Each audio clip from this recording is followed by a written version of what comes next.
Hi, I'm Lee. Welcome to the channel. I hope you're having a lovely day. I'm a short, overweight, middle-aged white dude. I've got thinning brown hair, black glasses. I'm wearing an orange shirt with my logo on it, and I'm sitting in not my Model Y, but Troy and Margie's Model Y, which are my lovely friends here in California, and we're going on a road trip. So we are driving from LA to San Francisco? San Jose. San Jose, because we know the way to San Jose. I'm aging myself, aren't I? Now, Troy does an interesting way of working out the maps and all that kind of stuff, because like normally what I would do on a road trip is I would put in my end destination and see how that gets us there. But Troy doesn't trust the maps and he knows where he wants to go. So we're sort of doing this in stages. So our first stop is going to be a charging location in Marketplace. And I'm just going to pull down the info here to get a little bit more information on where we're going. And so we should get there with 44% and then charge up. And so Troy, how long does it take us normally to get to San Jose from LA? Was 6 hours? I think it's like 6 hours. About 6 hours? Yeah. 6-7 hours? Yep. And how many charging stops do you normally do along the way? 2 or 3. 2 or 3? Okay, so that's not bad at all. Yeah. So we're gonna, as per usual, if you're not familiar with my road trip videos, we're not doing anything special. We're not driving slower or trying to, get behind trucks or anything like that. We're just driving like normal people drive, and that experience will be what it'll be. A couple of little things. Now I know I seem to cover this in all of my road trip videos, but this might be the first time you're watching my videos, so if you don't want to see the explanation bit on how road trips work, fast forward, I'll put in chapter markers. The first thing to know about driving on a long road trip with an electric car is the way that batteries charge. Because you may have seen lots of people going, oh, well, I don't want to sit there charging for 45 minutes or an hour. But you don't need to. The way the batteries work is that they charge really quickly, between 20% and 80%. So you could get from 20% to 80% of your battery in 10, 15 minutes. So, but that 80% to 100% could take anywhere from 35 to 45 minutes to an hour. So when you're doing a long road trip, the ideal is to get to each charging location when your battery is somewhere between 20 and 80%, get up to 80%, and then move on to the next charging station. And that's the most efficient way to do it. The other thing to know about electric cars and long road trips is driving on highways is actually the least efficient way to drive an electric car. Most efficient way is like sort of stop-start traffic. There's a whole host of reasons why, but one of the things that's cool about stop-start traffic with an electric car is that electric cars have got this thing called regenerative braking. And we're just going to drive past this really cool old car, which is making lots of noise. I don't know if you're going to pick that up on the microphone, but I'll show you on the camera with a bit of B-roll. And so the way that regenerative braking works is that if you've ever driven a golf cart, it's like that. Like as you take your foot off the accelerator, instead of using the brakes, the car slows the wheels down, and it uses that energy of slowing the wheels down and puts it back into the battery. So you actually get energy back in the battery as you're slowing down. We're not going to show you that much on the highway here because we're on a highway, but on a Tesla, how it works is up here in the corner. Also, everything's backwards. This is backwards country for me because Americans drive on the right side of the road, not the correct side of the road, just left and right. And in Australia, we drive on the left side of the road. So this is normally where I sit in the car and my steering wheel doesn't appear to be here. It's on that side. It's weird. So this little bar here at the top, also California roads, not bumpy at all. This bar here at the top, when it's in black, the car is taking energy out of the battery in order to push the car forward. And when it's green, that's when the car is putting energy back into the battery. So you could go down a hill and end up with more energy in your battery than you had at the top of the hill, which is pretty cool, right?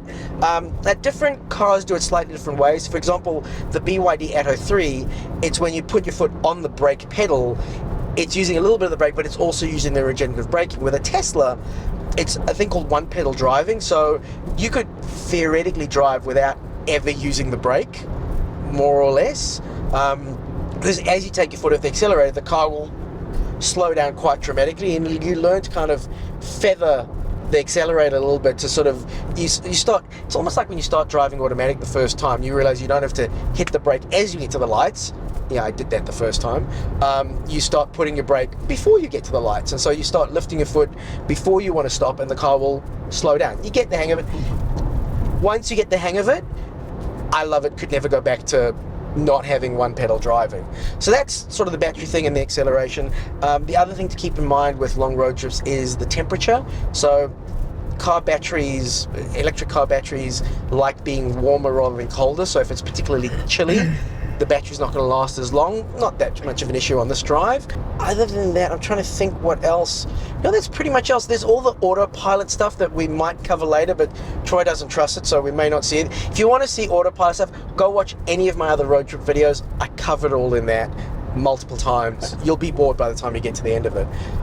So we're about an hour and 5 minutes out from our first location. We're 69 miles away. I've got no idea what that means. And yeah, I guess we'll catch you up as we get closer to the next charging destination. See you in a bit.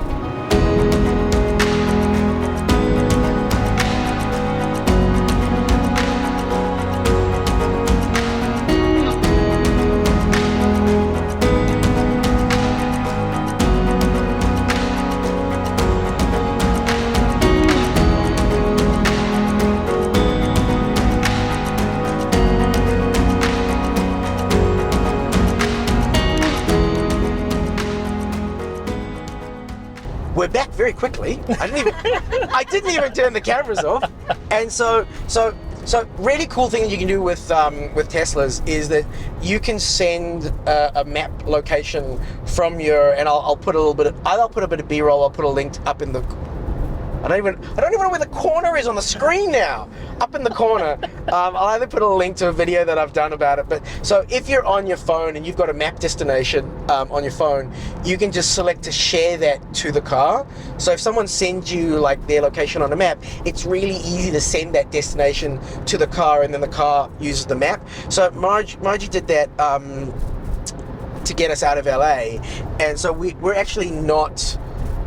The maps at the moment are giving us directions to where we're going, but not specifically to the supercharger. And the reason why we wanted to specifically navigate to the supercharger is because the Tesla car battery, I think, needs to be about 42, 45 degrees Celsius. That's the optimum level for charging. And so what the car will do is when it knows it's going to a supercharger, so it knows it's going to charge, it'll start doing this thing called preconditioning, where it will either warm up or cool the battery down to get the battery to the optimum level for charging, so that when you get to the charger, you plug in and you can charge as quickly as possible. So what I'm going to do is I'm just going to... Are you doing that on purpose? I was gonna try to put it in cruise control, but it won't. Oh, Down. that way, yeah. So Troy's just been trying to get us back into reverse. I'm very distracted by your talking over here. You're distracted. I'm the one who's talking. So now here's a good safety feature of the Tesla Model Y. The way that the stalk on the right hand side works is that is your gears and your cruise control and that kind of thing. So to go up, you go down to put it into drive, you go up to put it into reverse, but to put on adaptive cruise control, you push it down once. And Troy was trying to put it on cruise control. I'm going to embarrass you completely now, because Troy was pushing it up, so he was trying to put us into reverse at 76 miles an hour, which it's a great thing that the Tesla won't let you do that. So to put it into cruise control, you push down once on the right hand stalk, and the way that you know the car is in cruise control is it'll show the max, it'll show the word max underneath the speed. So much easier to point at stuff when I'm not driving. And then to adjust the cruise control, you can just use the dial on the right hand side of the steering wheel, and if you just go like down by 1, it'll go down 1 by a mile, and if you flick it down, it'll go down by 5 miles, or up obviously. Up to go more, down to go less. Yeah. And then if you want to put, you see there's a little bit of green there? So that shows that the car is actually using regenerative braking. Regenerative braking? Yeah, that's what it's called. To slow the car down, and it's putting that back into the battery, which is pretty cool. Getting back to the maps thing, so what I'm going to do is I'm now going to pull out on the maps, and I'm going to assume that the charger that we're going to is somewhere near the location, Yes. but it's not showing it. Did you map to the... You'd think that... You have to turn the chargers on. Hang on. Oh, wait. So let's have a look. So if I go into the settings on maps and I say add stop, and what's the name of the charging location that we're going to? Well, you know what? If I just type in supercharger. So if I type in supercharger, there's all the superchargers. Or you could have just gone to the pin and turned on the supercharger pins and seen them. How do I do that? Tap that and then hit the superchargers. See, I haven't done that for... Actually, no, I hit the... There you go. Oh, Mr. I know what I'm doing. So, Troy showed me a really cool thing on the map, which I completely forgot about. Because again, we're doing the map slightly different. So, you can just tap... Oh, how did you do... Just touch the screen. Just touch... Okay, so if you... Thank you. I don't know how to turn on cruise control, but you don't know how to use the maps. Between the two of us, we might get somewhere. So just touch the screen, and that brings up some mapping controls, and the one down here at the bottom, that'll show you all the superchargers along your route, and so we can just use... there we go. So we want to go to number 3. So if I just tap on that, and here's a really cool thing. Just gonna... Yeah, there we go. It'll show you the price of the charging, so you can see that they've actually got dynamic pricing on the charging. So charging costs different at different times, and holy moly, your expensive time is expensive. Like I'm doing the exchange rate in my brain, which is difficult. And also shows that there are 12 stalls, 3 are available, they're 250 kilowatt max, idle fees are $1, and yeah, so it gives you some nice info there, and we can just go add that stop. And so now that stop's been added, and so yeah, so now the car, and already it says the car is preconditioning. Now it's probably a little bit ambitious to precondition with almost an hour to go, which is, I always find that maybe it's slowly warming the battery up. It's 56 outside. I have no idea what that means. I don't know. 56 degrees. Yeah, 50, yeah. You have to do the math to figure out what that is. I have an app. Hang on, we'll get an app and we'll work that out. You just ask Siri. We're not talking. Kilograms, Celsius to Fahrenheit. Here we go. So, 56. Okay, that's the wrong way around.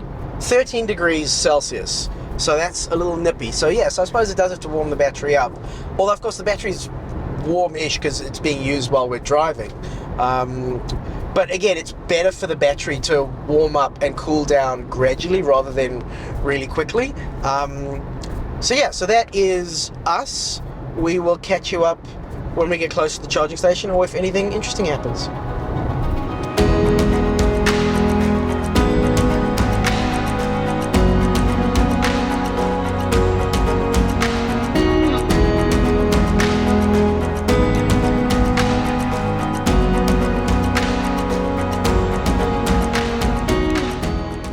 Welcome back briefly. Well, I don't know if it's probably not going to be brief, to be honest.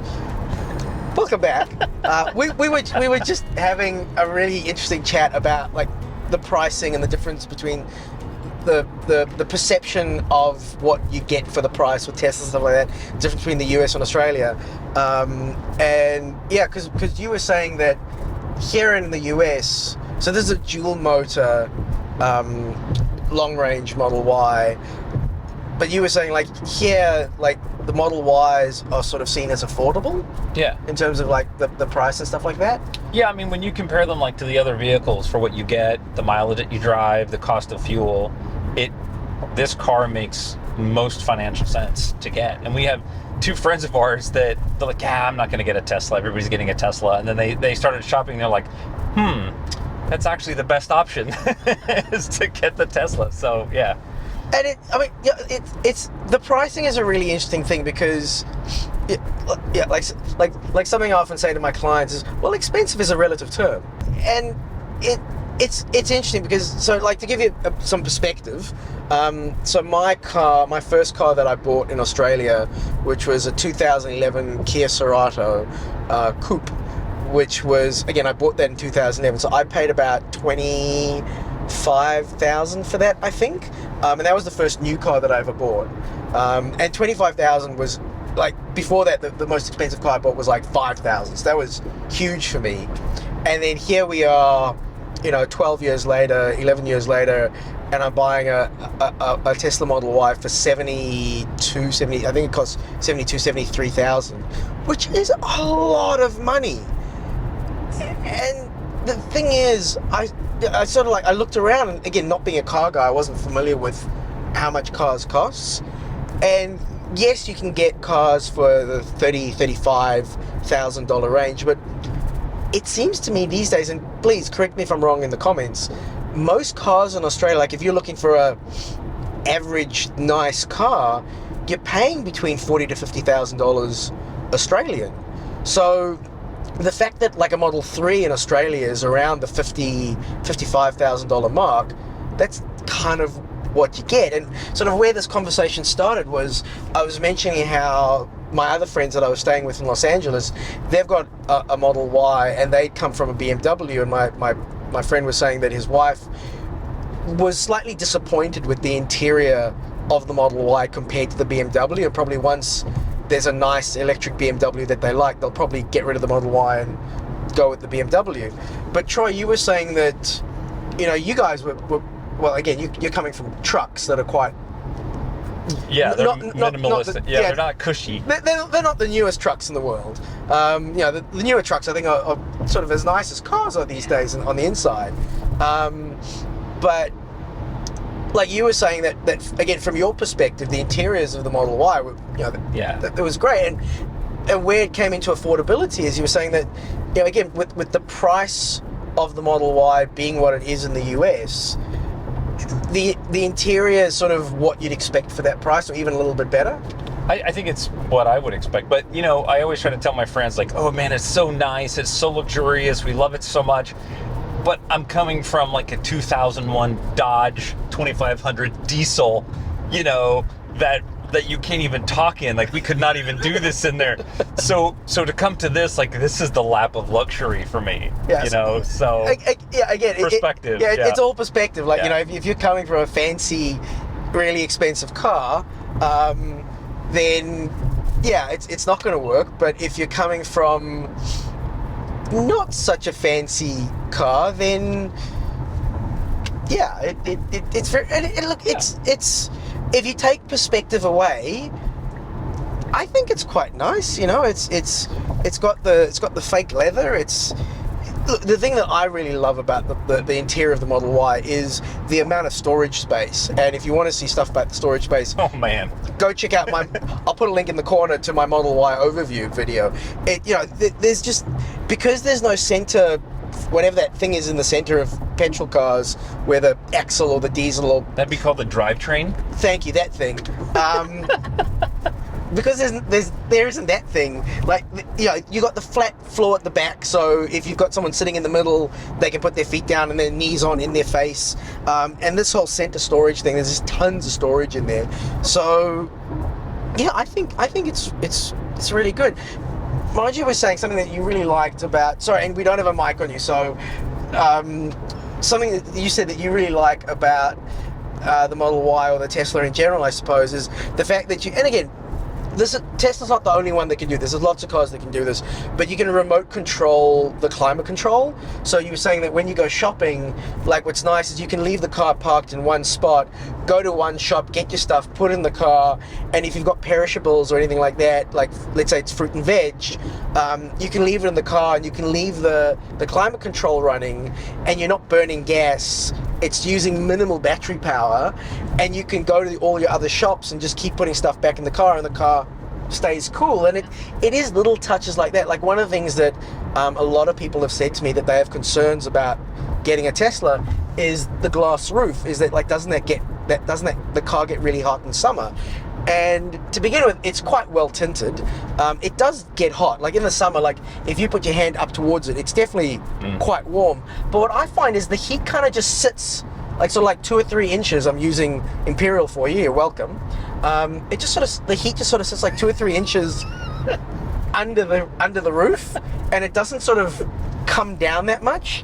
Now the car, obviously, like if you leave it parked in the sun, like it's 40 degrees Celsius, you know, it will get really warm. But I have that, like I'll go to a meeting in town, leave my car parked, and because I'm like 5-minute walk away, when I leave my meeting, if I remember, I'll go into the app, turn the air conditioning on. By the time I get to the car, like I find the other thing with the with the climate control, it cools the car down really quickly. Yeah. Like it only takes like a couple of minutes after you've turned it on, you get to the car and the car's. But when I did my road trip to Colorado, I drove through, what is it, Utah and those areas, and it was like 110, 112 degrees. And when you get in the car, because I don't have a lot of insulation, you feel the heat from this thing. Like there's no doubt, like you feel the heat. But then like within 10 minutes, you've got cold air circulating and you don't feel it. So if you just go at a car lot or a test drive or you get in a buddy's car, you'll feel the heat. It doesn't last. I was really worried about that. I'm like, that's going to be terrible, but it doesn't do that. So actually, while we're talking about climate control, can I show you something that I can't believe it took me like we only worked this out when we were driving down to Adelaide like a month or two ago. So we've had the car for a year, but we don't often like. Archie's never complained about it being too hot or too cold in the back. Oh, there's a marquee. Cool. We're just about to get those in Australia, I think. In fact, I know someone who knows someone at Ford, and I know where they're all stored, so I'm tempted to break. I'm not going to break in. That was a stupid joke. I should stop that. But yeah, so can I also, just isn't this a lovely view? Like we're taking the coastal road. The other thing I was going to mention about this road trip is we're not trying to get there as fast as possible. Like we're going to stop. We've got the drone. We're gonna have some fun. We're gonna see some cool stuff. But the thing that I was going to show you about the climate control, something that I didn't realize is you actually have to come in and tap on rear here to turn on the rear fan. So we've been driving around with our son in the back, and he's never had the air going in the back because I didn't realize we had to turn that on. Oh my gosh. Look, he never complained, so good to know. Cool. Well, we'll probably pick up with other little conversations along the way, but we're now predicted to get there with 38%. We're 33 minutes away. What are you doing? We don't know. It's the same road. It just... Sorry. No. And you would have just seen what happened there. You know, someone, obviously their maps, this is, you know what, having like Google Maps or Apple Maps or whatever in your car is really great. It's amazing. What an age we live in. We're living in the future. It's fantastic. But it can get really confusing when like there's a turnoff and there's multiple turnoffs and you get confused and... Yeah, but can I rant for a second? Oh, please Can I just rant? Look, if you miss your turn, don't stop in the middle of the freeway to correct your mistake. Keep going. Go back. Do it again. Just don't stop there. Don't do that. That's exactly where I was. But the thing is, I was going to do that whole. But on the other hand, I can't understand how possibly in the US. I mean, it's not like it's similar in Australia, but in the US, your roads are long. So you know, like the spaces and everything. So it could. I'm guessing like if you miss your turn, you could be going like 4 or 5 miles before you can. Rarely. Okay, so it's not an issue. Rarely, Okay, yeah. Okay. So no, they are bad people. You're right.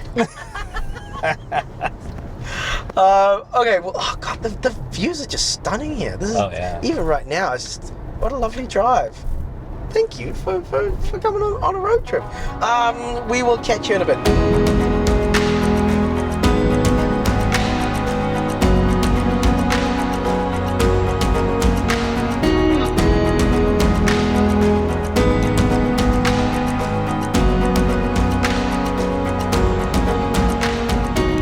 So we're only 2 minutes away from our charging stop.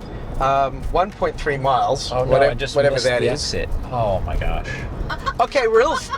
It's not just me. You don't want a backseat driver, babe.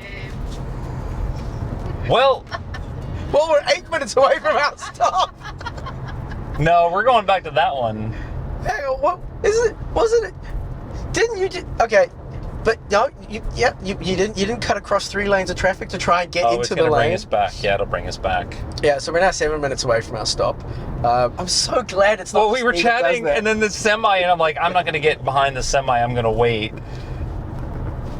No, fair enough. Yeah, it's right over there. That's actually quite a relief.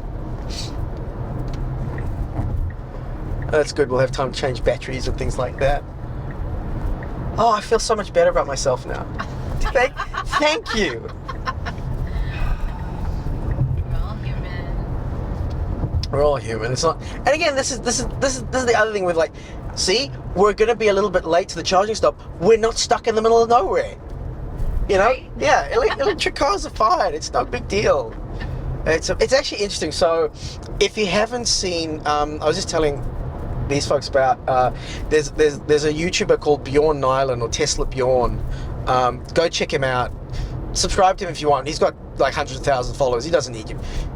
Anyway, now I'm being spiteful. No, go check him out. He's amazing. He's a little left field with some little not safe for work language and humor, but he does these tests where he will drive electric cars to zero. To see how different manufacturers deal with the cars getting to zero. And the Teslas are actually really good in the sense. The Teslas, again, are very much like, at least in this way, like just petrol cars. By the way, you can see we're doing tons of regen as we're coming off of the motorway. And this is the other thing highway. This is the other thing to keep in mind is that with the regenerative braking, you can still use the brakes. Like if you find that the regenerative braking isn't slowing you down as much as you need to slow down, like let's say the car in front's just dropped anchor, there are brakes. You can still use them. Like don't panic. But you have to learn how not to use them. It's all about that trying to let go of the accelerator and get to the exact right point. Like I did it too soon.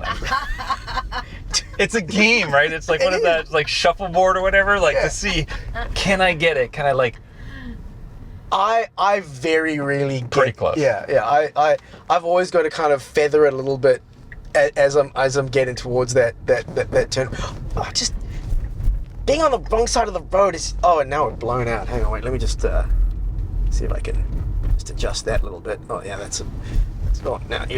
See, this is the challenge with film. I was saying earlier. Look how pretty this is. It's like a farm with the oil gas rig in the background that we don't need for the car anyway.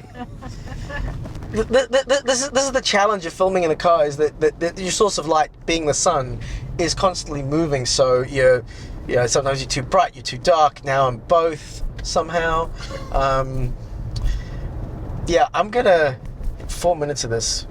We might just cut quickly to just as we're approaching because it's just so blown out.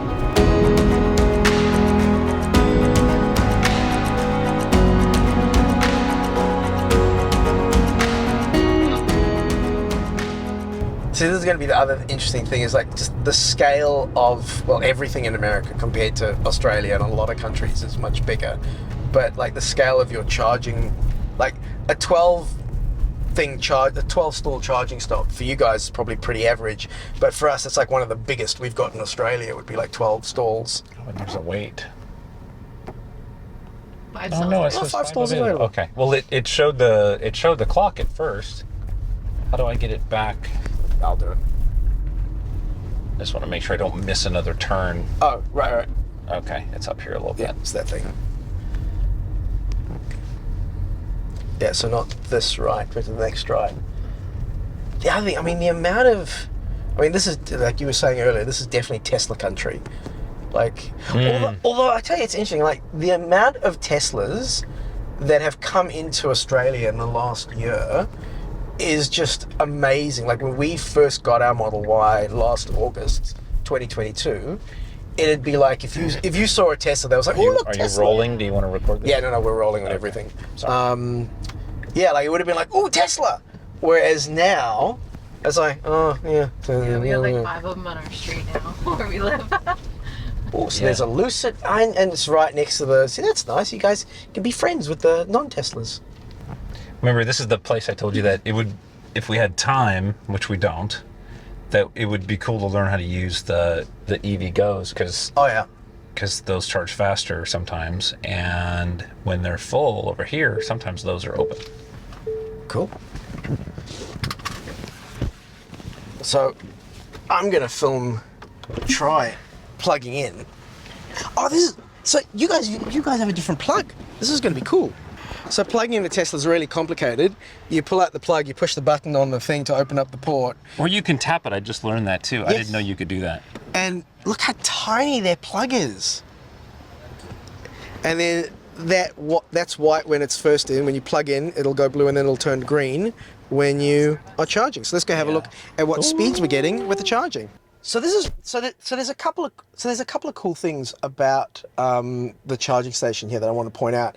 So you'll see that it's showing here that high usage charging station, charging limited to 80%. So here is where Tesla's actually saying to you, hey, like this station is used quite often. We don't want people sitting here for 40 minutes waiting to get their cars from 80% all the way up to 100. So you can't charge past 80% at this charging station. You'll get charged fees, overcharge fees, which is actually a really good thing. You can see that we are getting we were getting 162 kilowatts. We're now down to 145, 147.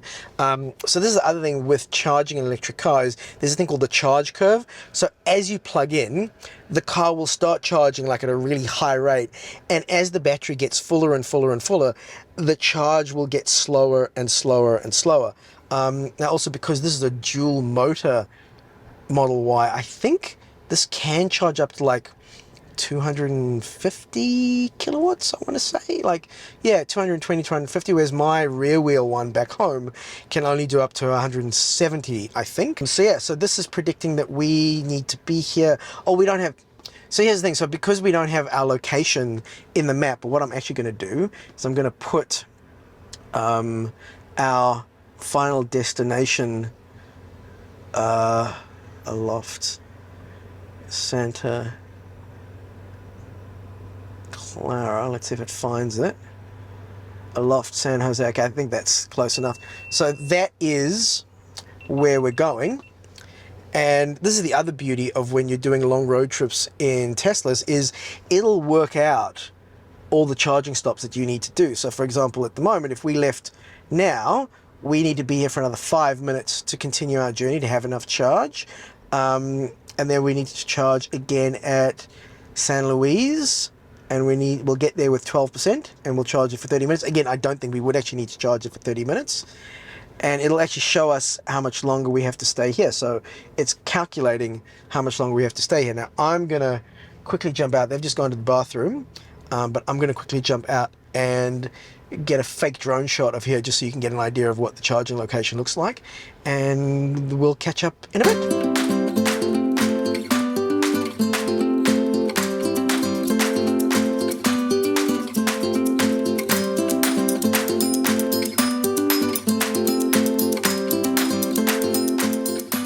Hey, we're back. So lovely little charging. So I do like how you've got the non-Tesla chargers on one side, Tesla chargers on, kumbaya, everyone's getting on. It's great. Yeah, it's cool. So what are we deciding in terms of where we're going next and how we're doing all of that? So because I don't normally use like the navigation and I kind of know where I'm going, especially on this trip, I know where I want to go and I know where I want to stop. So I know I want to go to Pismo, and then I'm going to go to Paso Robles, and I know that those are places that we want to go. So normally what I'll do is I'll just map to one of those locations. So I'll go to Pismo. Let's see how far away that is. Okay, so Pismo is going to be, I typed it wrong, didn't I? Pismo Beach? Yeah, so it's 66 miles. Yeah. So I know from here, I got plenty of distance to get there. And then if I add that as a destination, right? So now I'm going to I'll map that. Okay, and then I'm going to add a stop because from Pismo, then we're going to cut over into Paso Robles. Yeah, but that's close enough. So we go to Paso Robles is 94 miles from here, so it's an additional 30 miles. So then I'll add that as a stop. But you see, so here's the thing, because, okay. See, because I thought, because so the way that the map, because what you actually want to do with that is you want to put the last place you're going to go first, and then add the stops along the way. But that's how it adds it. It's so weird. If I added Pismo first, and then I added Paso, but it put them in backwards. Are you sure it's not sending us to Paso, and then it's going to direct us to go back to Pismo? That's the way it does it. If you enter them the way I did it, you have to go in and you have to rearrange them. See? So now it's going to take us to Pismo first, and then Paso. Oh. It's I don't understand it.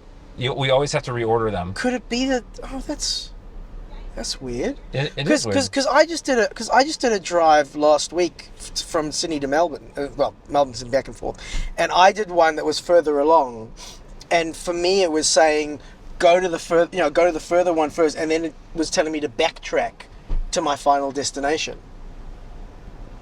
Yeah. See, now it's Anyway, set. Now it's As long set as it works. to go to Pismo, and then Paso Robles. Right? Is that right? Well, you're gonna Yeah. add Yeah. more. Yeah. Yeah. See, and then Pismo will get me. I'm in Paso. I'll be there at 30%. Yeah. So. Huh. Odd. So that's how I do it, and then I'll look at the percentage, and it tells me roughly what I'll get when I get, to Paso. Is like, oh, you'll have 10% when you get there. I'm like, okay, that's enough. So that's how I charge the way that I would buy gas. I'm like, I'm here. I'm going to use the bathroom, get a snack. I'm just going to fill up. Do I have enough range to get to the charging station that I prefer? Now, are you familiar with the charging curve and what that is and how that works? Yes. Okay, so I explained a little bit to the camera, and so you can see that. So we were charging at like 147, 150 kilowatts, Yep. and now because we're close to 80%, we've dropped all the way down to 57 kilowatts. And there's a little eye there. Let's see what that eye is trying to tell us. It is battery almost full, charging at the expected rate, blah blah blah. Expect charge rate slow. So yeah, it's telling us that bit about all of that charging rate, and it'll show you there how much energy you've put into the battery, what it's cost you, and with the Tesla app, that'll just charge it through the credit card in the Tesla app. So Yep. nice and simple. And if we had time, because usually when we road trip, we're not in a hurry, and if it would allow us to charge to 100%, we would probably go take a walk. Yeah. And we'll charge to 100% and not worry about it. Because then I don't have to worry. I can take side trips when I get someplace. I'm like, ooh, look, something I want to go photograph, and I can take off and go do that. Yeah. In this case, it's going to kick us out in 1%. And then to unplug, you just push the button, pull out. Yeah. So there is a lock that you can't just pull it out, so you have to unlock it. Yeah. Yeah. The only downside is, I think, to this, and my daughter brought this up, is that if you feel unsafe in your car and you want to drive away, You have to get out to yeah, you can't. Yeah. Okay, so we're done. We're done. And it stopped the charging for us, which normally, you'd either stop the charging or as soon as you unplug, it'd stop. But because the limit's set to 80 at this location, it did that for us. I was going to sing On a Road Again, but you might get a No, copyright okay. strike.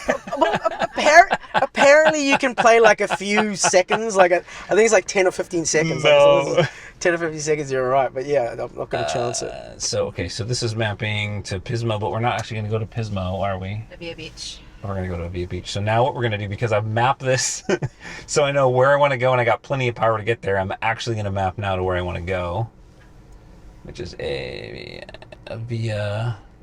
Beach. There we go. Cool. And that's where we're going to have lunch.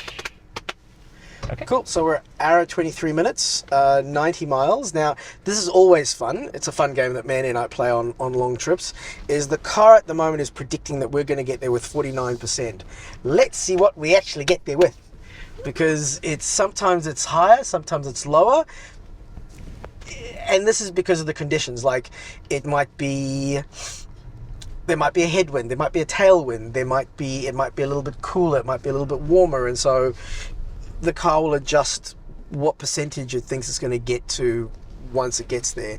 And there's quite a nifty app built in called the Energy app. I don't know what it's called, but let's say it's... Oh, sorry. Left.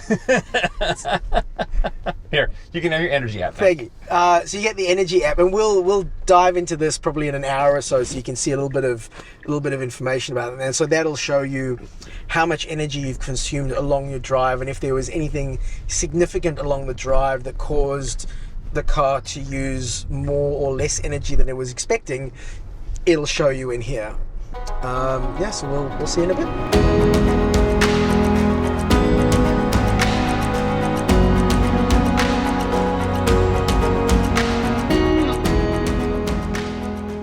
So we were talking about a friend of ours, Frederick, who we're actually going to catch up with tonight, hopefully.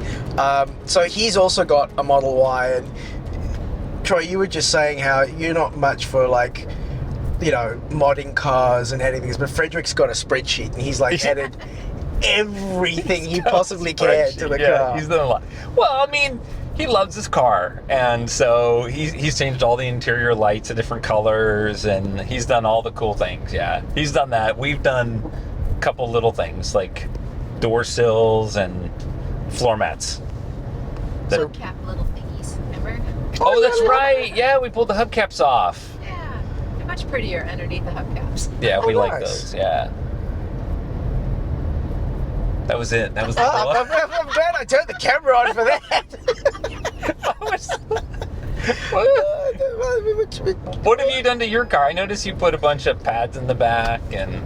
Yeah, so, well, okay, yeah, so, well, it's funny because you say how, like, you know, Frederick got all this stuff, and I'm like, Frederick's got, like, pretty good... Check out This Week in Photography if you're not familiar, that's Frederick. Frederick Van Johnson. Like, he's got quite a following. I'm surprised he doesn't get stuff sent to him for review. Which the irony was, so before we got the car, I ordered like a whole bunch of accessories, and then I started the YouTube channel, and then the company that I ordered all the stuff from sent me an email going, "Hi, we'd like to send you one of everything so you can do a review." I'm like, but I've already bought it, damn it. But I do get sent stuff now to review, and there's actually some stuff that I'm not, it would be unprofessional, so I'm not going to name things, but there is actually some things that I've been sent that I've gone, you know, I'm not going to do a video of this, I'm just going to send it back to you because it's pretty rubbish. But so you know that, like, if I've done a video about it, I like it, and I definitely have an opinion, good or bad, about it. But yeah, I've been seeing quite a lot of stuff. I'm trying to think. So I've got the like the pads at the back, like on the boot and stuff, because I do put a lot of gear in there. So, and it is good that I've got it in there because I have already ripped one of them just from, I think it was moving C-stands into the car. We've got the floor mats, which I think floor mats are almost essential. Like the rubber floor mats just make life, particularly if you've got kids or, you know, you're putting stuff in. I'll put discount code links down at the bottom. Those are affiliate codes, so I do make a little bit of commission off of any sales there. I just want to make that very, very clear. But I didn't buy those floor mats. Damn you! No, I bought Tesla floor mats. Because they say Tesla on them. Oh, by the way, so if you're not familiar, Tesla's got a... Now, Tesla, sometimes they turn this on, sometimes they turn it off, so at the time of recording, Tesla have a referral program. So if you're going to buy, and you have to do this when you order the Tesla, so you use someone's referral code to order the Tesla. Like, you click on their referral code, it opens up Tesla's website, but it uses their code. And at the moment in Australia, I don't know if it works here in the US, but in Australia, if you order a Model Y with the referral code, as the person ordering the car, you get $750 off the car and 3 months of enhanced autopilot thrown in for free. And I think you get a few points as well. I'm not sure about the points, but the person whose referral code you use, they get 10,000 points, and then they can use those points for free supercharging miles, floor mats, various accessories, various upgrades. If you're watching this video, please use Troy's code. I'll put up a I'll put up something over Use his... Lee's code. He's doing all the hard work. No. I've got points. I'm okay. Don't worry about it. Use Troy's code. Now, only if you're in America. If you're in America, use Troy's code. If you're in Australia, don't even use my code. Go find someone on Facebook, like on a YouTuber or someone. Find a friend. YouTube people use our code. Don't use my code. If you want to do, but go find someone who doesn't have a big following and use their code. If you're in the US and you're watching this and you're going to buy a Tesla, use Troy's code. I'll put it down below, and I'll put a QR code over Troy's face right now. So that's how referral works. So you guys use your referral codes for... We don't have this in Australia. There's like is it called an incel? What, the door sill? The door cell. The lit, incel. yeah, they're lighted. Yeah, so lighted. when you open the door, like a little Tesla thing, or is it just a light? No, just the door sill, the plate itself. You replace the plate, it's lit. Oh, okay. I don't understand. I'll get some B-roll. I'll show it. I'll show it there. It's pretty. It's pretty. So yeah, what else did I get? So yeah, also mats for the front, mats for the trunk, like the under trunk. Yeah. We actually got lots of like stuff in here. Oh, I see you've got the similar. I do. Yeah, like the center. Oh, Yeah. look. Oh, look, camera attached. Oh, you've got the same ones that I've got. Oh, these are the, yeah, you got the used channel. it. Yeah, because of you. Oh, did you use my code? I don't remember. I don't think so, because I don't think you had the code yet. That was like one of your first. Yeah, that was okay. So the Jawa stuff again. I'll put a discount code. Really good stuff. Like center console things. If you're in America, Jawa actually do an electric scooter that will fit in the frunk. Unfortunately, it's not available in Australia, so they're not going to send me one to review. Could send me one. I'll talk to Joe. We'll see if Troy can do a review of it. What else did I get that was useful? Lots of little stuff. But you don't need it though, right? No. I mean, like, let's be fair. I mean, because we all like to geek out on our cars, but you don't need any of that But stuff. you don't need socks, but we still wear them. I mean, You know something I just got into? Yeah. Detailing my car. Oh, okay. I don't know if you've ever heard of like Adams Polishes, but there's one like not too far from us in Anaheim, and we went there and we bought like way too many. We got like carpet cleaners, we got dash cleaners, we got floor cleaners, we got floor conditioners, we got paint preppers, we got clay to clay the car. Like, That's how they get you. I'm very excited about it though. Like all that stuff, it's not hard. I'm gonna ceramic my own car. You have far more patience than I pay people. Yeah, but I don't want to pay anybody. I'm gonna ceramic. I have 4 cars. I'm gonna ceramic them all. Oh, but wow. I'm just saying, like when it comes to like accessories, there's goodies inside, but we can do a lot of stuff on the outside too. So I'm into that. Polishing it, paint correction. And well, it's funny you mentioned, because that actually brings us on to a topic that something that's not very good about the Teslas is the paint is pretty thin. And like what I've been told is like you know the car washes where with the things like go all around you. Don't take it to that because it'll scratch the living daylights out of your car. Yes, but I know how to fix them now because I've bought a polisher. And yeah, so yeah, and I did. I'll put a link in the corner. I did a video about paint correction. I didn't know what I was doing. I'm still pretty That was confident. not paint correction. That was like a chip you fixed. Okay, yes, not a car guy. Paint correction is when you Okay. when you fix like all the swirl marks or orange peel or fish eyes, like you correct the paint so it's nice and perfectly smooth and shiny. So you're saying words that are in English. Spider-Man. I'm not quite sure what you're talking about. Yeah. Well, I'm a bit of a car guy. So I used to own a speed shop. I used to build hot rods. Oh, cool. Yeah. So anyway, so your paint isn't perfect. Like most vehicles, the paint's not perfect. You get little rivets or whatever. And it's about like wet sanding and then polishing those things out. Yeah, it's kind of cool. That sounds like way too much effort for me. Oh, but you know what? Yeah, if that's your thing, I can see how it could almost be therapeutic. You know, I put in my headphones, I listen to some good music, I turn on the polisher, I go to town, clean everything. It's very therapeutic. So I don't want to miss out on just there's gadget guys and then there's like detail guys. Just don't want to miss out on the detail. I love the detail guys. We love you. He does. The guys that have a little brush in their console that they use to brush out the dust and things. Here's to you. Here's to you. And on that note, right, we got an hour and 6 minutes to go. 72 miles. I've got to get it. I got to start working out the whole miles thing. I think it's 3 kilometers to a mile, If you say so. give or take.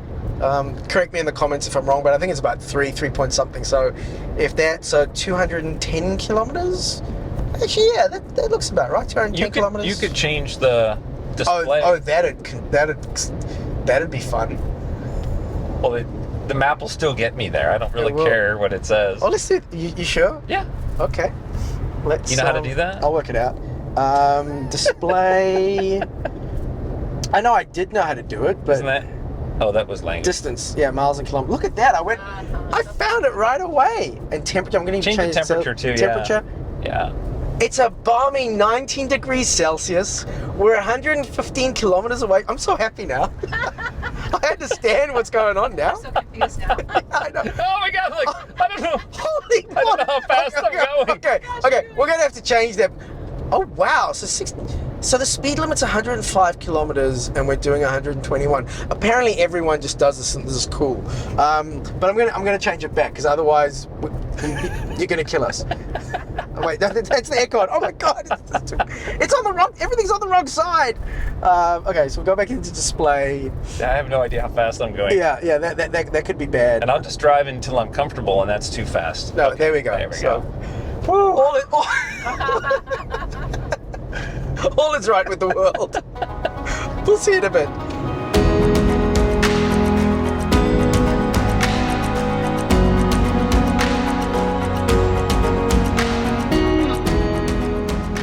So we were just talking about batteries. Well, I think it's actually a good point though to mention it over and over, because as many times as even friends who now drive Teslas, we still have these conversations about battery health, battery life, battery range, and everybody who doesn't own a Tesla is constantly like, well, what about charging? What about range? So I don't think it can be said enough. True. So yeah, we'll briefly chat about what we were just Condensed. chatting, because we only got 3 minutes, 1 point miles, which I think is like 27 kilometers, and I know it's not. So yeah, so we were just chatting about range, and people who say, oh, I'm not going to get an electric car until there's 1,000-mile range. You need to pee, and also, so there's that element of it, but also you get to relax a little bit, and you don't have to. I'm just going to adjust the brightness on the camera because we're now in a slightly darker area. It's good that it encourages you to stop every 2 to 3 hours on long drives to use the bathroom and stretch a bit and all that, and get a bit of a rest maybe. But also on a day-to-day basis. Yeah, that's the big deal. Yeah. Electric cars are actually better than petrol cars because your petrol station is a plug on your house, and you can charge the car every morning. And now it's too bright, so I got to. This is killing me. You know what? I should stop being a professional. Just put the camera on auto. You plug the car in every night, and you wake up every morning with a full tank. So on daily usage, it's actually better. But what we were talking about, just as I realized that I didn't push record on the camera, was that Troy was saying how he charged his car up to 90%. You don't care if that damages the battery or not. You want it at 90, and that's. And that. I actually think that the manual says 90%. I think on this car it does say 90%. Yeah. But the way I look at it is, I'm going to charge to the capacity that I want it to be charged to, so that I can do what I want to do that day. And if it's 100%. I'm gonna charge it. Like, I don't care. Like, I'm not gonna worry about it. I'm not gonna be precious about the car. I'm gonna use it. I'm gonna beat it up. If I lose a small percentage of it over time, it's a tool. So be it. And you know what? The yes, I'm in my lane. And then the argument that, well, to replace a battery is like, $12,000 or something.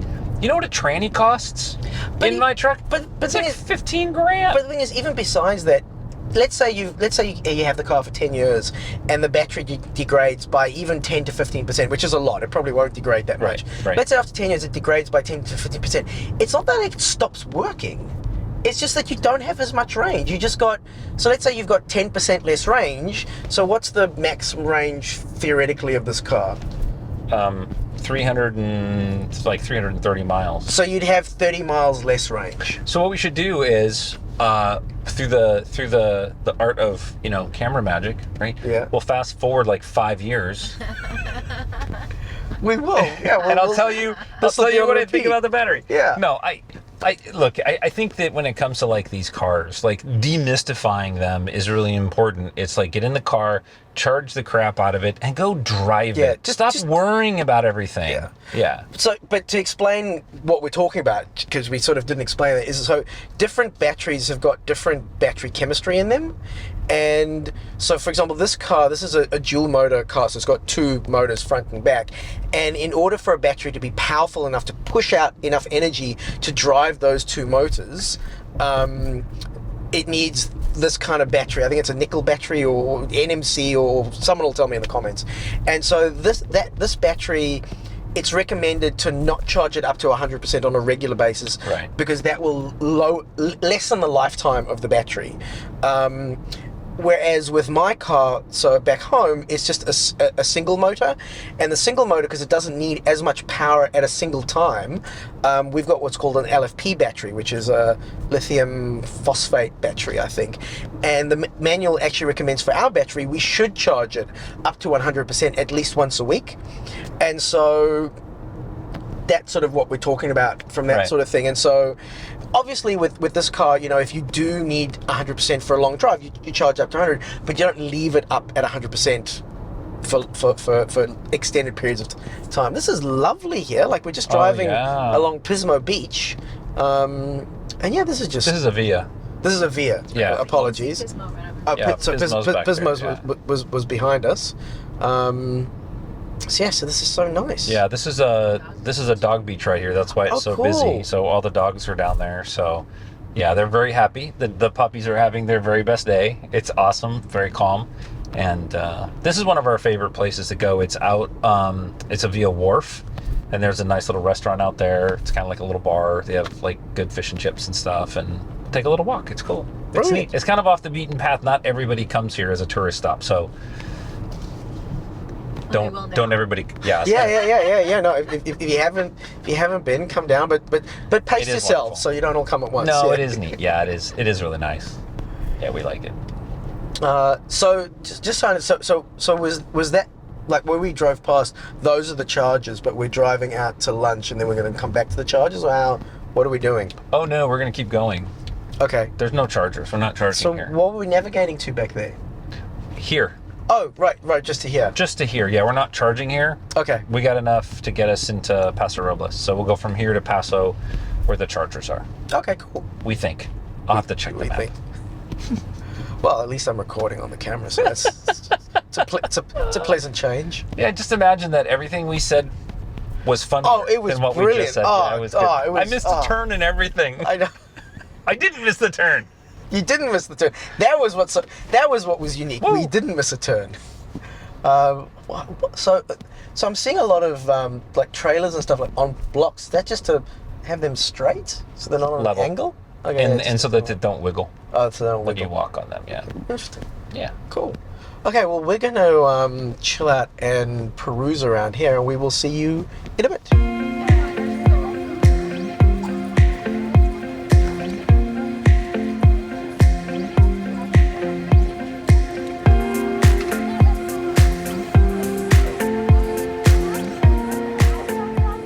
So, Troy, we've just had a lovely lunch. We did. I don't know why I'm suddenly talking like that. Which way? So what's the plan now? We're going to go to Morro Bay. Okay, cool. And Morro Bay is 34 minutes away. Now, we're not charging in Morro Bay. Or We are not. We're not. No. Okay. No, that's just one of the stops.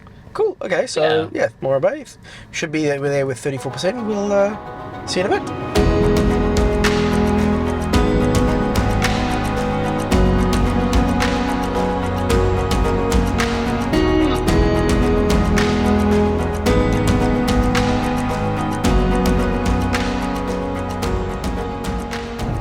We've had a lovely morning, afternoon. A period of time has passed. We've seen some really cool things. They took me to see a really cool rock. It's cooler than I'm not selling it here, but it was cool. We went and got some really cool drone footage. We'll play some over the ride as we go along. We're about to get to our next charging stop. You can see that the car is preconditioning for a faster charge. We're 1 minute away. We're going to have 14% when we get there. Now, this is an interesting point, actually, because I don't know what it was like for you guys when you first got the electric car, but at least for the first 3 to 6 months when we had the electric car, the thought of getting under 20% battery was quite nerve-wracking. But this is what I looked at. I looked at miles, not percentages. So if I look at a mile and say that's 43 miles, that's a long way. That really is, 10% is 30 miles. You can find a charger in 30 miles. And, well, where we live. Well, yeah. Okay. Yeah. Fair enough. Yeah, that's very relative. It's funny because like one of the first bits of advice that I give is actually don't have it on miles, have it on percent. And again, this is different strokes for different folks. But for me, having it on percentage, because it's like I don't think esoteric's the right word, but there's a word for it. But like because like percentage is something that I'm used to that with my phone, I think. And so if I know I've only got like, X amount of kilometers left, I think that is more panic inducing for me. Whereas percentage is like, how does that, it doesn't relate directly to distance, so I don't sort of think that way. I want to know the exact distance, because I know how far I'm away from the next thing, so I want it in miles. I like the miles. Yeah, see, car guy, not a car guy. I think that might be the difference. Yeah, so let's have a quick look. So this is the drive we've been on, and now you can get a good idea. So going uphill cost us 2.9%, and going downhill, so we actually came up on top, because going downhill saved us 3.6%. And you can see there the orange sort of represents when we were going up the hill, and then you can see the green, which was better efficiency, when we were coming down the hill. So fairly straightforward that. Now we're going to get to this charging stop. We're going to plug in. How long do you reckon we'll... I don't know. I have to map it. We have to map it and see... I have to map to San Jose and see how many miles, and then, because from there, then we have to go to the hotel, and then from the hotel, I got to go, wherever we go next. Yeah. We want to make sure we have power, so... Cool. They do have chargers at the hotel, I did check. Are they fast chargers? No, but if you're charging overnight, what do you care? Oh, that's true. Figure that out. Keep it there overnight. Yeah, might have to check that. But the really important thing is that I'm going to get these lovely folks to try some biltong, which is essential, because you've got to have putt course, you've got to have road snacks. Now, thankfully, the folks after... Oh, is that an EQS? Yes, it is. No, EQE. Anyway, I like the... Squirrel! Yeah, no, I like the look of the Mercedes electric cars. Just the front, it's very sort of streamlined and me likey. So again, this is one of those. Wow, see, like this many charges in Australia would be like big news for us, whereas for you guys it's like, oh, it's a mall, whatever. Yeah, there's only 17 available. There's only 17 available. Now, do you also find, actually no, you would find exactly the same. The cables are so short, you really want to get the car as close as possible. Yeah, you do. Because the amount of times I've parked to a charger and then have to get out and put the car closer. Or when we put our bike rack on the back. No, so we've actually got a few. We've got one in Australia that is, it's sideways. So you can park to the side of it and get it like that. But yeah, we're going to plug in and then we're going to try some biltong and look at some of the snacks. Okay. So actually, while Troy's out there, I actually got other snacks, so I might just go get those from the boot just so I can show you what snacks we got, because that's why you're watching the video, isn't it? Ooh, look at, we get 225. Oh my goodness! I've never see, I'm that is fast. See, again, because the car was so low on charge. Yeah, 250 kilowatts. See, this is... That won't last. No. That won't last. The curve, the curve drops. Let me just adjust this, this poor camera's got no idea how to expose this. So let's have a look at what snacks I got. Okay. We've got pretzels in black chocolate. We've got pretzels in white chocolate. Our snack bag is in the back. I'm pretending to be healthy, so we've got sea salt veggie straws. Because that's healthy, right? It has the word veggie in it. Wait, I'm gonna get my snack bag too. Okay, you're gonna snack bagging. Okay, I might wait for Troy to get back, so I'll just do a... Is this the battle of the snack bags? This is the battle of the snack bags. Okay, but let me keep going. So we've got combos. By the way, we need to stop somewhere where I can get more of these, because they only had this flavor at the CVS that I went to. These are great. These are like pretzels with like cream cheese kind of stuff in it. I'm not selling it well, but they're very nice. Then another thing of combos, and now the semi-healthy things. I got hot and spicy pistachio kernels. Should be nice. You're not convinced? We got honey roasted sesame sticks. No idea. That's a lot of snacks you have there. I'll take some back to Australia. We've got glazed donut almonds. Hello. Okay, I'm down for that one. And finally, in this bag, we've got this one. I thought, let's try something different. Sweet fig glazed cashews. So that could be interesting. So that's that. But now let's have a look at the meat.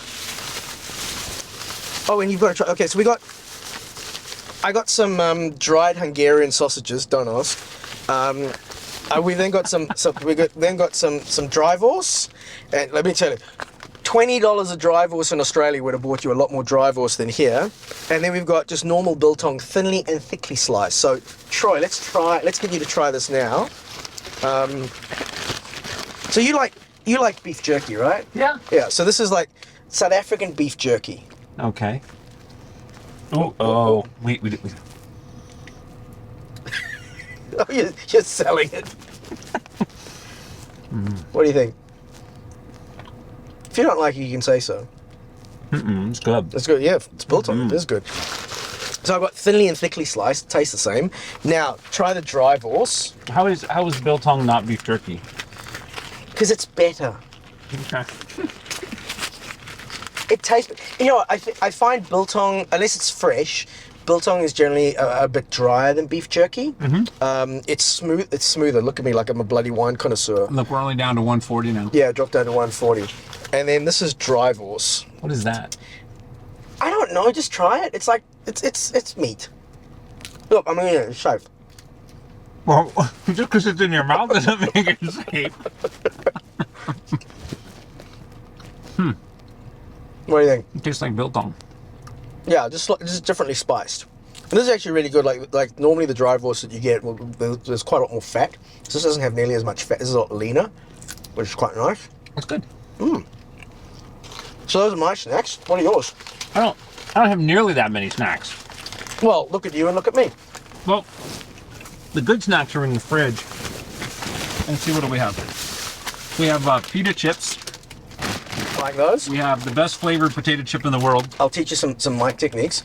When those are rattling, don't talk because we're not going to hear over the rattle. So pull them out first, and then Lay's barbecue. Love the name. Best flavored potato chip ever. The first flavored potato chip. Corn puffs. Yeah, healthy. Yeah, healthy stuff. And then what else we got? I don't. Mystery bag. We don't know. Oh my God. Margie's like, what are you doing in there? Well, it's best before November 12th, so we better get into it quick. Oh, look. It says multigrain something. You gotta have protein bars. Oh, yeah, no. Yeah, that's why you're skinnier than me. You gotta have snack mix. Are you guys comparing snack bags? Yeah, but for our lovely audience, you got biltong. I did. It'll be interesting if that tastes different too, because I mean, like mine's like from a deli. It will. Delicatessen But Margie's got the best snacks ever. Oh, chocolate chip cookies. Homemade. Yeah. Those, I'm breaking them out for dinner tonight. What do you think? Different, very differently seasoned. That's See, right. I reckon that tastes more like beef jerky. Like that's biltong that's been made to taste like beef jerky. But I have biltong that tastes like spicy, The spicy one's good. and I have biltong that tastes like green, whatever that is. That's the healthy kind. I don't know. Because it's green. I don't know. And then we got a refrigerator full of fruit. Have a refrigerator full of fruit. Anyone want a Zevia? Yes, please. What's a Zevia? It's like a not a Coke. Oh, It's like, I don't know. It's one of those. I'll give it a try. Just so I haven't had a Coca-Cola in about a decade, so I reckon if I had a Coke, the sugar would just kill There's no me. sugar. Yeah. You don't have the. We'll see how we go. They're so good. There's no soda. I mean, it's good soda. There's Well, no now, sugar. now that I've said it on There's a little camera, bit of caffeine. I've got to try some. Oh, caffeine! Oh, sweet goodness! I'll be awake for a week. Regular Coke is 'Cause I- way too sweet. Because I don't drink coffee. It's a miracle they let me live in Melbourne. You get rid of all the noisy bags. Oh, yeah, it tastes cola. It's very nice. But yeah, it is a bit of a. Listen to me, such a connoisseur. You don't get this size without knowing food. This is a. It's almost like a lighter. It's almost like watered down cola. Yeah, it's lighter cola. Yeah.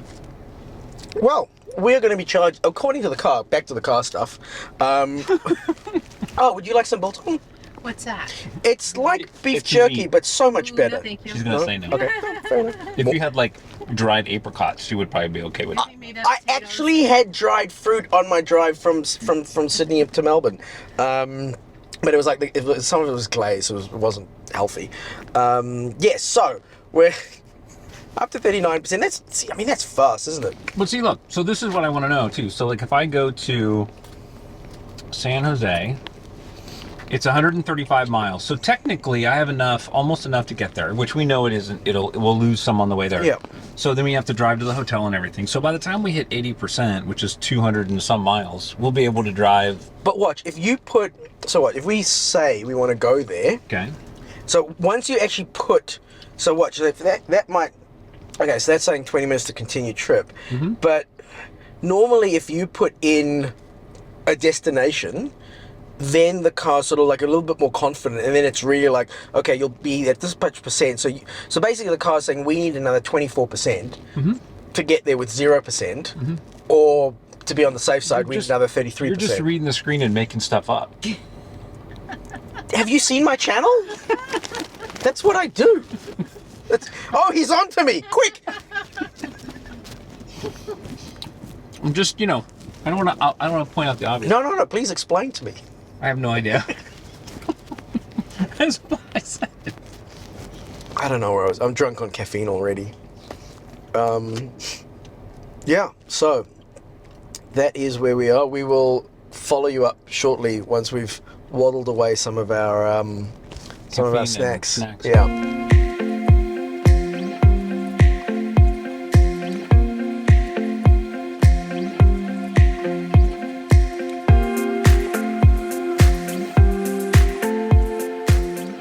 We've been here a little bit of a while. We haven't eaten that many snacks actually, although I did buy some more because they had different flavors of combos in the Lowe's.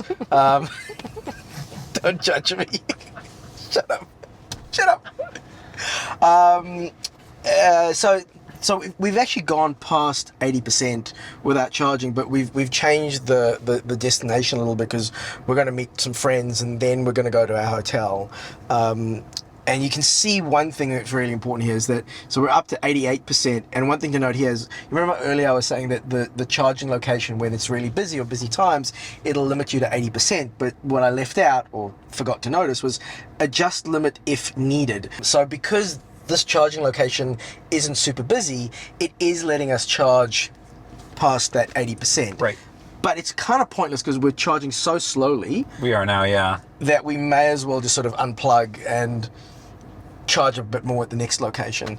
So Troy, you're going to talk us through where we're going and how we're getting there. We're going to San Jose and we're going to drive. I know. So you did it so well when the camera was off. So we're going to the Aloft San Jose Cupertino. So that's the hotel that we're staying at. Yep. Don't be creepy. And if we went there right now, the car reckons we would get there with... Drum roll, please. 21%. 21%. So we could head out right now. Yep. I do like that they've added, this is only like in the last couple of months, they've added at the bottom, they show you for the round trip. So if you're going somewhere, it'll actually show you what percentage you need to get there and get back. And see, what I don't like about the map, though, is that it doesn't consider where I have to go afterwards. Obviously, it doesn't know that I have to leave the next morning. So what I want to do is I want to go and I want to look around, and I want to see what chargers are near me, near my hotel. And like, oh, there's one right there that has 10 stalls. There's another one not far that has 4 stalls. Look down here as I'm driving through, right? If I wanted to, I could stop. There's one that has 24 stalls. Keep in mind that that's a 72. So something to keep in mind that that's a 250. The Tesla navigation system doesn't show you all the charges that are out there. So it only shows you the ones that are sort of registered with the system. So if you're driving a non-Tesla, definitely worth having a look at an app called PlugShare, which is really good for seeing all the charges that are around. And something you can do on PlugShare is you can check in. Now, a lot of people forget, including me, to check in when you're at a charging location. But it's good when people do check in because that way you know before you get there potentially how many charges are available and all that kind of jazz. That they're working. Yeah, they're working, all that kind of jazz. So if you're not in a Tesla, definitely get PlugShare. It's very important app to favorite have. that one. Add to favorites. Cool. So that's it. We're gonna head out, unplug and head off. Yeah, and now we know where we can stop and charge, and we'll be good to go. Brilliant. So we'll see you in a few hours, I guess. I mean, I'll see you right now, but yeah, you. Yeah. Okay, good. These boys. It's been a long day. It's been a long day. It's been a good day, but it's a long day. All right, I'm gonna go unplug.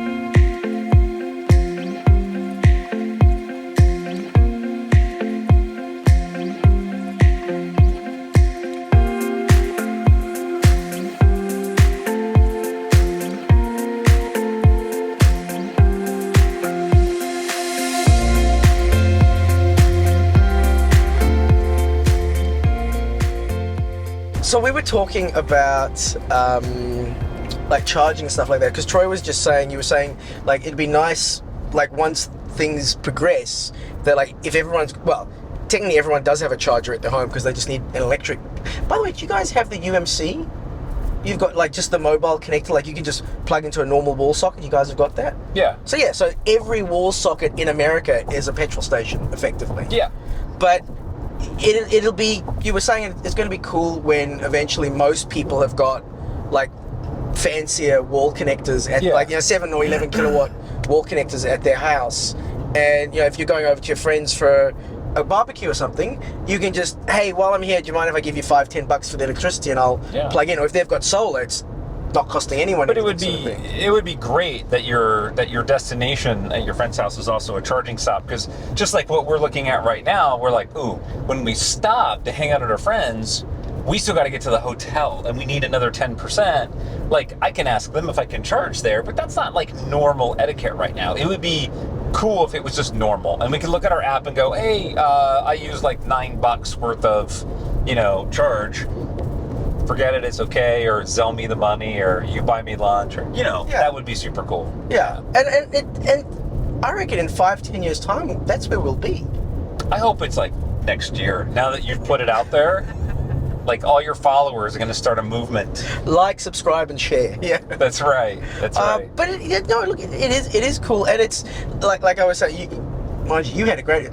I got to make a T-shirt about this. I'm almost doing this just to remind myself, because something my wife and I often say is when we're going on long trips, we don't stop to charge. We charge while we're stopped. Don't know how we're going to get all of that onto it. We'll work it out. It's an acronym. Oh, no one will know. Oh, dude, that's.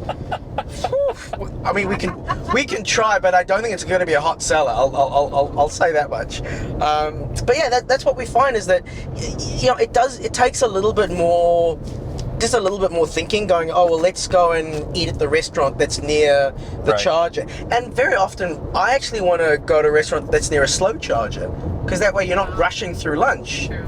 I'd rather just plug into a 7 kilowatt charger and get like 10% while we sit there for 45 minutes enjoying our lunch, as opposed to plugging into a fast charger and then like halfway through lunch I've got to be like, oh, hang on, I've got to go move the car. So I think we will get there. I'm sure we will. I'm confident we will. Yeah. I mean, the Tesla Lounge is kind of like that. Yes. Yeah. Well, you've never been I to wouldn't. one. I've seen pictures. I've been to one. I've been to the one. It's literally like over there in Kettleman. It's not that far. Well, how late are we going to be? We can't make it, yeah. We need a charge to get there. Is that the irony? You've seen pictures. You've seen pictures. Yeah, you've seen pictures. Yeah. Google it. Yes, well, there we go. One of the other things that we were talking about was when I did my road trip to Colorado is I had never really done a road trip in the Tesla before, only local stop charging at home. And then, I trusted the map, and the map was really scary because I had a hotel stop in Beaver, Utah. And there's nothing like within 30 miles of that area with a charger, and it got me there with 5%. And I thought, what if I made a bad turn or I got distracted like by the time I get there? So I decided from that moment on, I'm going to charge like I used to fill up the fuel tank, right? Like I'm going to stop, get a sandwich, or use the bathroom, and I'm going to charge up for as long as I want to sit here. Sometimes I clean the windshield, sometimes I take a walk, and then I look at the map and be like, there's another charger 200 miles away. I'll hit that one. So that sort of changed my perspective on how I charge.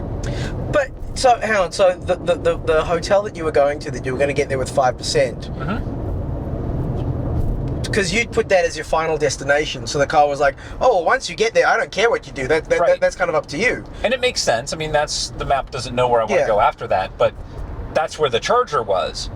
So hang on. So the charger was at the hotel? Oh, it was across the street from the hotel. There was a supercharger, but it was going to get me there with 5%. No, really, I see 5% as no margin for error. Yeah. So that's where the human intervention has to come in, where you have to look at that and go, I'll get an extra 5 or 10% here. Yes. So that when I get there, I have a buffer. Because what if you get there and there's no power? What if there was a storm or the power goes out, or then you're begging the guy at the gas station? Does that happen very often?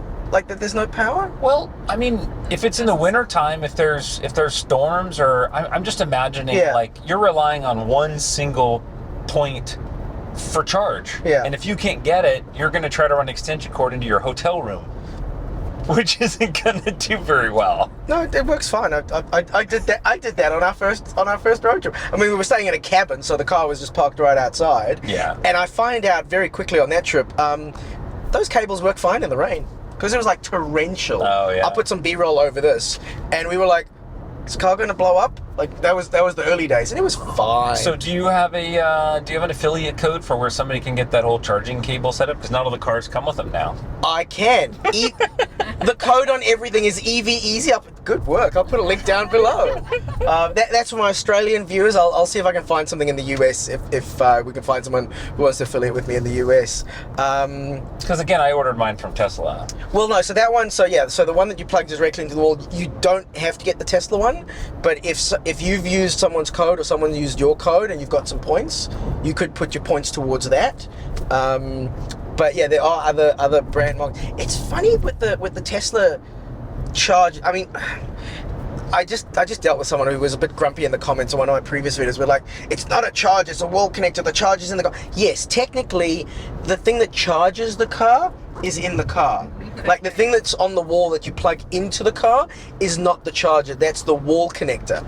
But right. Kleenex are not tissues, and tissues are not Kleenex. But come on, we all call them Kleenex. And it's not the gas pedal anymore, is it? Yeah, exactly. So let's just that battle's been lost. Move on. Save that energy for something else. Yeah.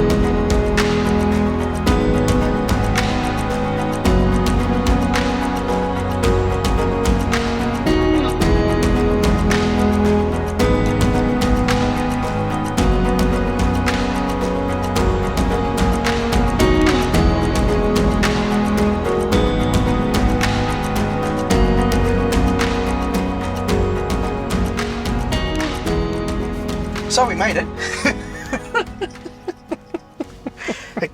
against what I thought we would, but we made it. So that was. I mean, that's. Oh, hang on, wait. Let me get into my stopwatch and see how long that was. Okay, well, it was 9 hours and 24 minutes. Didn't feel like 9 hours and 24 minutes. That was 9 hours. Yeah, that was 9 hours. Didn't feel like it. 6.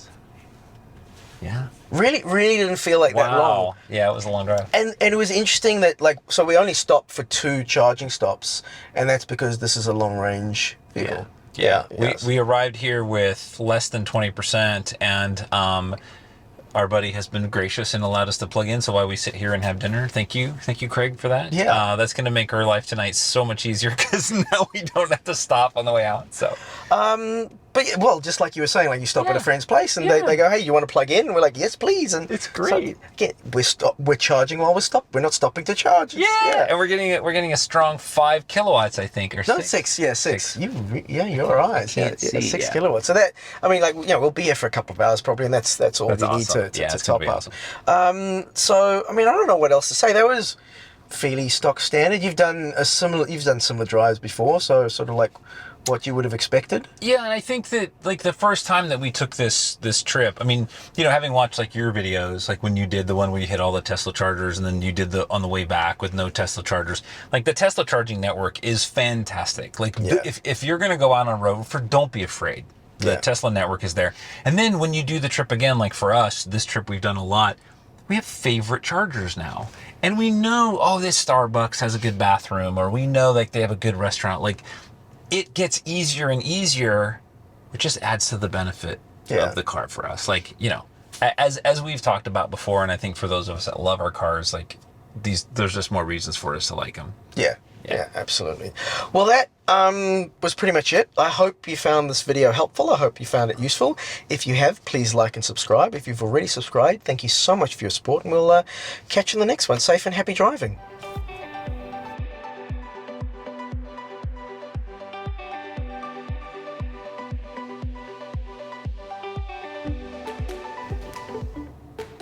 And cut.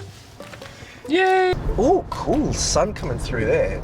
It's okay, Troy. You're just it's just the In sun. the right lane. No, we're just we're gonna live with it. Yeah, it'll change in a few minutes. Yeah. Yeah, well, I'm gonna wait because that's just. Oh, and I thought that would make such a great blooper with that, and we didn't get we didn't get any of it. Okay. Oh, for the love of goodness gracious. Hi, I'm Lee. Welcome to the channel. I hope you're having a lovely day. Oh, I'm seeing dust on the lens. Marty, you should film him doing that from the back seat.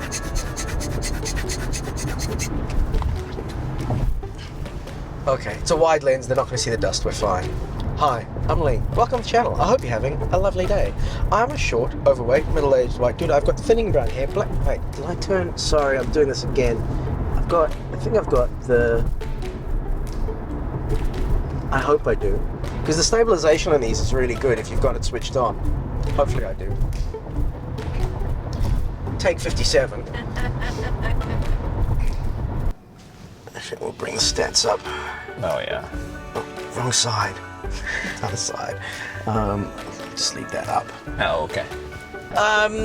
Like I get it. Well, technically, my 8-year-old keeps telling me, well, technically, it's not a good thing to do. Please stop it.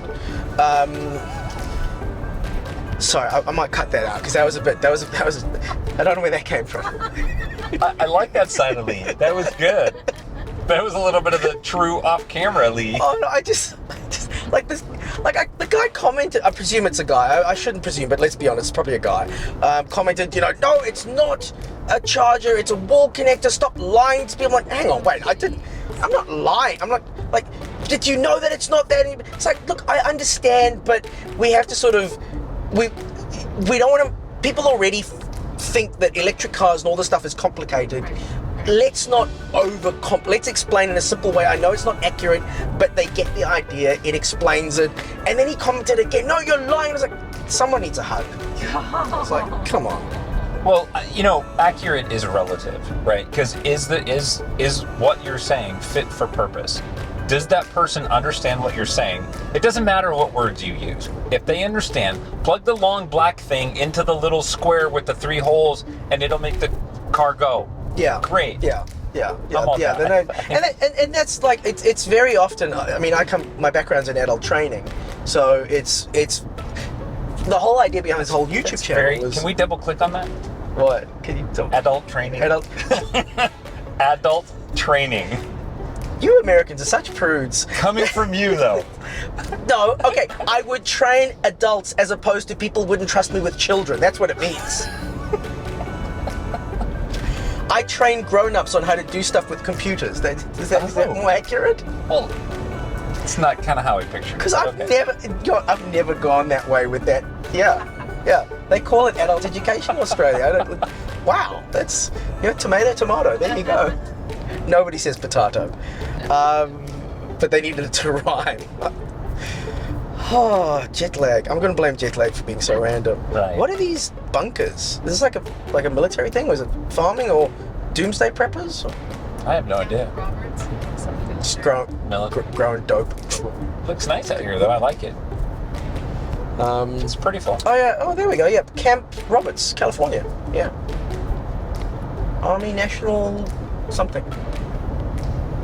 Tanks are fun unless they're shooting at you. I don't know where I was going with any of this, so we've probably cut like 5 minutes ago. Where are we? Yeah, education, charges, wall charges. See, this is why you need 3 camera angles so you can cut easily. It's just the angle of the sun will be different. Also, I will mention this is a very wide lens. I've lost a bit of weight. Don't judge what this looks like from where you're seeing it. Okay, I'm going to stop the cameras now. Welcome back, viewers. We're They'll come back like they didn't go anywhere. No, I've just been playing some B-roll. They've seen some nice road tripping footage. Oh. Yeah, so some nice interlude music. Let's all go to the lobby. Anyway, it's amazing how infectious American culture is. 'Cause like we never had like that intermission music anywhere outside of America, but I've seen it enough in movies that I know it. Oh, this exposure's killing me. Just pretend nothing below here's just. I mean, look at that. It's terrible. Yeah, you should hear him whine off camera.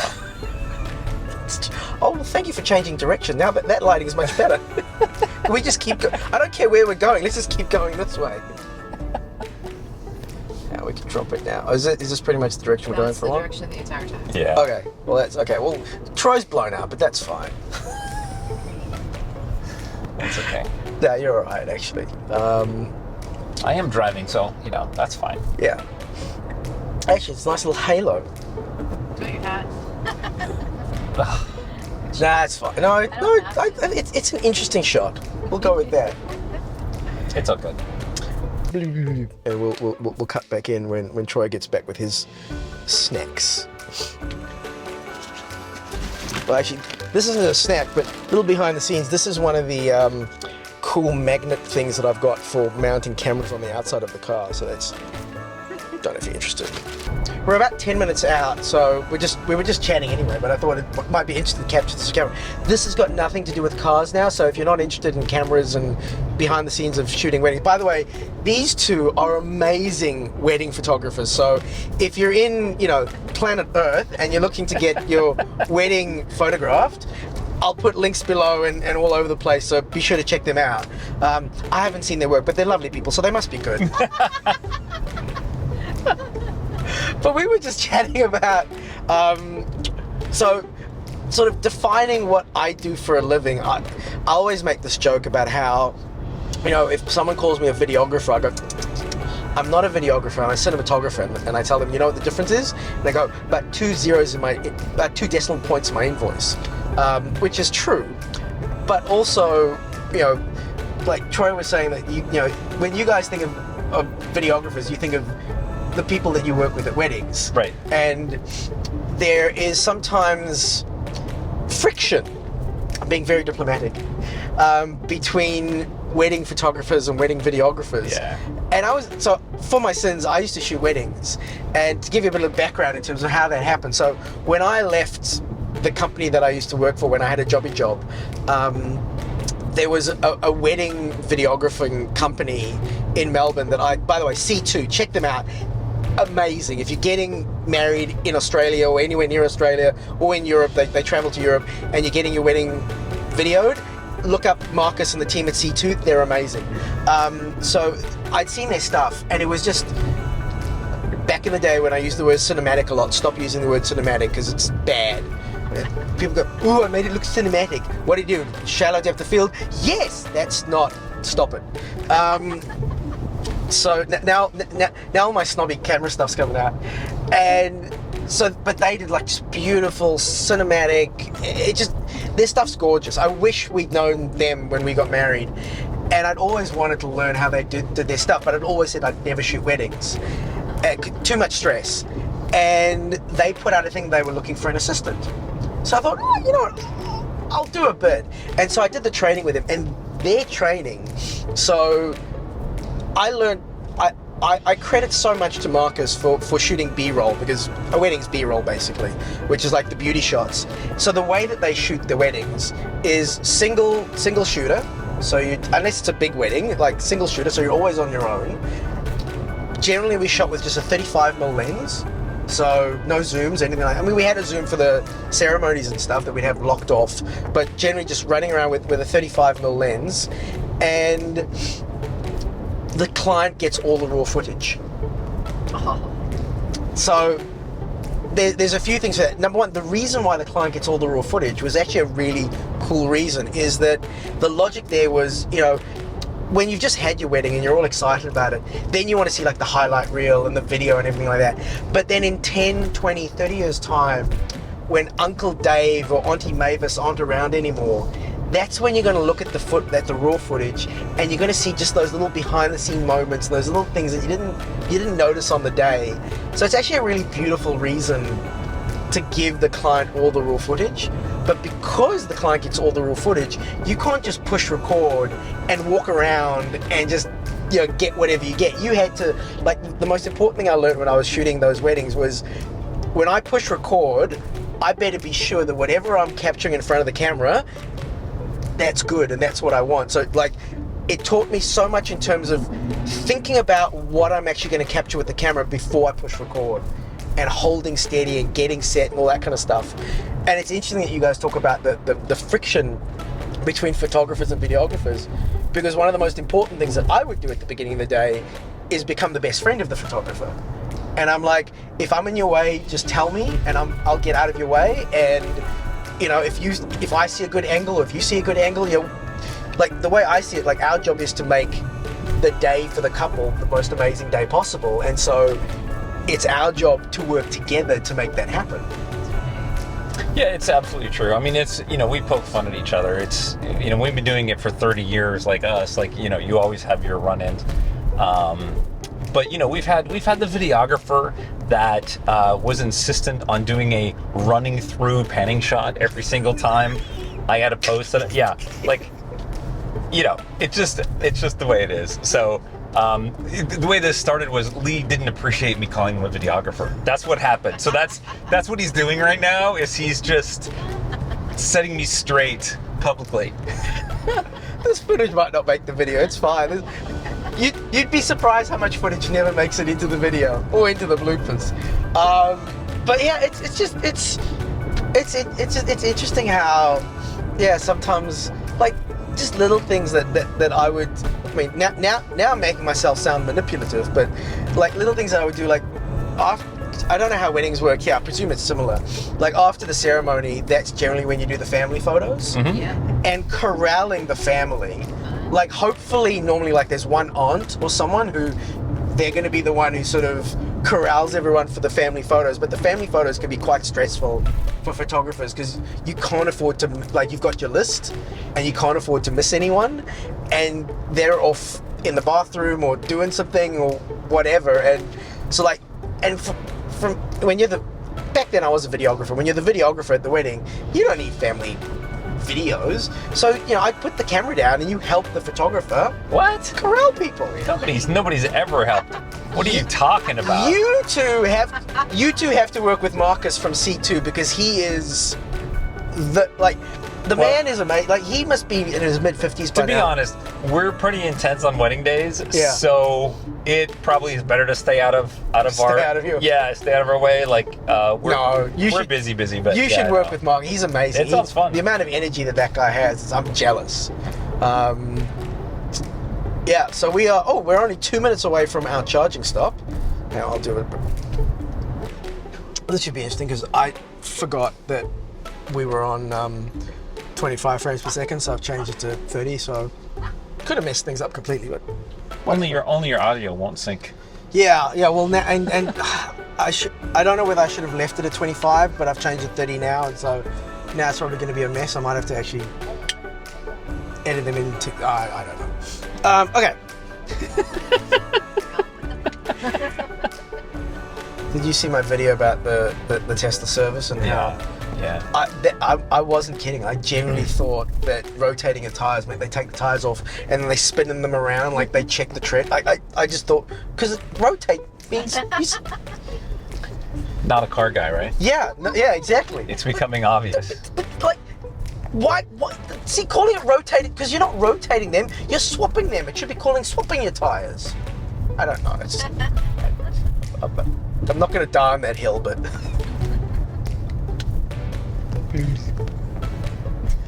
No, I did the thing. That was the thing. What's that? That's supposed to cut to the next scene. Oh, yeah, but you realize I'm looking that way. I'm like, or is that I'm looking at? Yeah, I'll look at you when I'm editing it. Pushed record. Good for me. I can't believe I forgot to push record. And the whole thing. And we were going, and it was great. And everything was happening. It was fantastic. Muggins over here.